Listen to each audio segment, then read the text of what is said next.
Hello, everybody. I will be presenting some preliminary results from a study about the impact of COVID-19 on small-scale fisheries in Europe. Small-scale fisheries are an important component of the European fisheries. They account for 82% of the fleet, 47% of employment, and 14% of the value of landings. They also provide EU markets with high-quality fresh products and are highly dependent on HoReCa channels for their survival.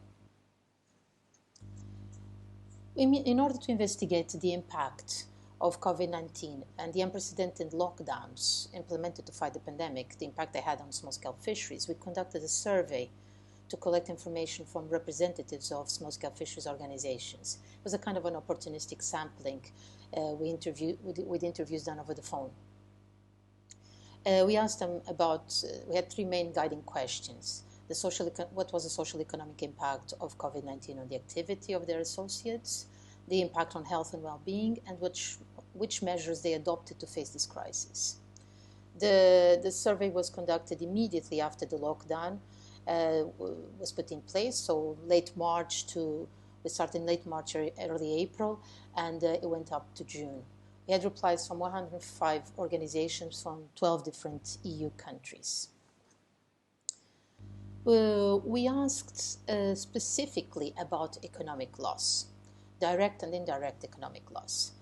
They identified important losses in revenue, classifying it as a 7 on a scale of 1, no loss, to 10, very high loss.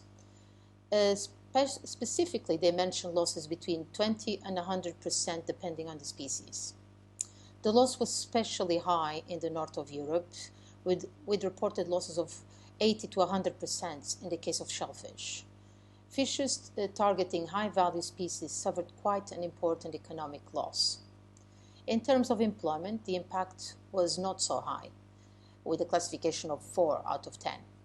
Some fishers were put on layoff, some worked for less pay, up to 50% less pay, and some went on vacations. They pointed to the fact that small-scale fishes are mostly a family business, hence the low loss of jobs. They also pointed to the fact that the industry is used to stop for long periods of time due to bad weather, especially in the winter. So this had an impact on the low loss of jobs. But that if the crisis continue over the summer period and over a long period of time, then potentially there would be some serious loss of jobs. Besides revenue and jobs, we also asked representatives of organizations to classify a series of drivers of social economic impact on a scale of 1 to 10. Not important at all to very important. We observed a difference in replies between northern and southern representatives of organizations. On the left we have the southern, and on the right we have the northern. Southern representatives considered the loss of usual customers, like restaurants, schools, etc., the loss of markets due to the absence of tourists, the decrease in prices, and the lack of buyers at auction as the main reasons for the social economic impact.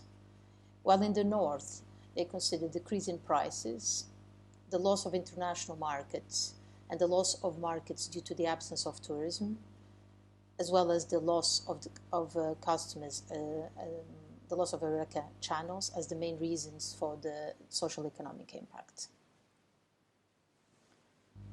Looking at the top main reasons in detail, the loss of usual customers was connected to the closure of the HoReCa channels and the shift in consumer demand from fresh to frozen canned seafood, which was verified immediately in March in most European countries. The loss of markets due to the absence of tourism is connected to the previous closure of the food service industry. It was also pointed that the cancellation of seafood festivals over the summer could have a major impact on small-scale fisheries. The loss of international markets was a problem commonly mentioned by northern representatives, especially the loss of the Spanish, Italian, and French markets, which was some of the economies most affected by the lockdown with strict lockdowns. and also the fact that the local buyers don't have the capacity to replace these international markets for small-scale fisheries products. The decrease in prices at auction, especially for luxury seafood, was pointed as a major problem for small-scale fisheries, with no one buying these products at auction. Impacts are not just social economic. We also asked about impacts on health and well-being. There were no major differences between the replies from southern and northern representatives of small-scale fisheries organizations, with all pointing to the need to take care of family, fears about the virus, and lack or shortage of personal protective equipment as the major impacts on their health and well-being.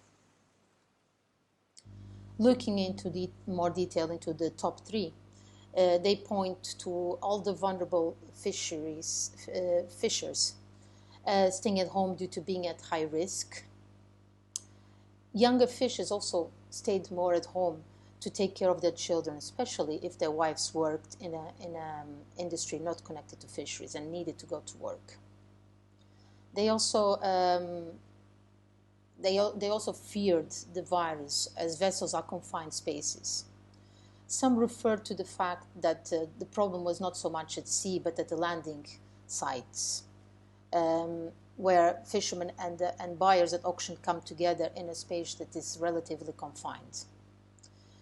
Lastly, they pointed to difficulty complying with social distancing on board of vessels and at auction sites, and the difficulty accessing personal protective equipment, especially at the beginning of the pandemic. Finally, we asked them about the measures they adopted to face the crisis. Differences were observed between northern and southern representatives of organizations between their replies, with southern mentioned they had put in place changes in fishing efforts, especially change in fishing efforts. They requested national financial aid and they increased the direct selling to consumers. While in the north, they requested financial aid and also sold directly to consumers. Those were the two most given answers. Despite applying for financial aid as being one of the top important, the most adopted measure, fishers still point to difficulties accessing these funds and that the application process is very bureaucratic. One of the most successful measures was direct selling to consumers. It was a successful measure implemented both in the north and in the south, but especially in the south. There was an observed increase on online selling, fish box schemes, won more clients, and in some cases, especially in Italy, and we also saw that in Portugal, fishers went selling door to door. There was also a change in fishing effort, especially in the south, in order to match demand. Fishers stopped fishing the very expensive species and started fishing less expensive species, as they didn't have a market because these go basically to the Oreca channels. In the north, fishers pointed to the fact that the rules make this difficult to happen, to change target species. Fishers also started fishing less due to the lower demand and decrease in fish prices at auction. Thank you. I would like to thank you all for listening, and I would also like to point out that although I'm presenting this work, this is a big effort from a long list of people, especially the project coordinators Sebastian Villazante and José Pascual, and a long list of co-authors who have collected the information on their respective countries. I would like to finish by thanking them all, including the representative of organizations who replied to the questionnaires. Thank you very much.